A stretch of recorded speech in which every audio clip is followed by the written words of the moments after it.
এক রাজ্যে এক ভয়ঙ্কর সিংহ ছিল। প্রতিদিন সে গ্রাম থেকে গরু ছাগল ধরে খেত। মানুষ ভয়ে কাঁপত। একসময় প্রজারা ঠিক করল, প্রতিদিন একটি প্রাণী নিজেরা পাঠাবে, যাতে বাকিদের বাঁচানো যায়। একদিন পালা এলো এক ছোট্ট খরগোশের। সবাই ভাবল সিংহ তাকে সাথে সাথে খেয়ে ফেলবে, কিন্তু খরগোশ ছিল বুদ্ধিমান। সে ইচ্ছে করে অনেক দেরি করে সিংহের গুহায় পৌঁছল। সিংহ রাগে গর্জে উঠল, এত দেরি করলে কেন? খরগোশ ভয়ে ভয়ে বলল, হুজুর, আসার পথে আরেকটি সিংহ আমাকে আটকাতে চেয়েছিল। সে বলল এই রাজ্যে সিংহ কেবল একজনই থাকবে। রাগে পুষতে পুষতে সিংহ বলল, আমাকে দেখাতে হবে ওই দুষ্টুকে।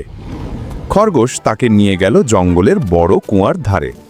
কুয়ায় নিজের প্রতিবিম্ব দেখে সিংহ ভাবল অন্য সিংহ এসেছে।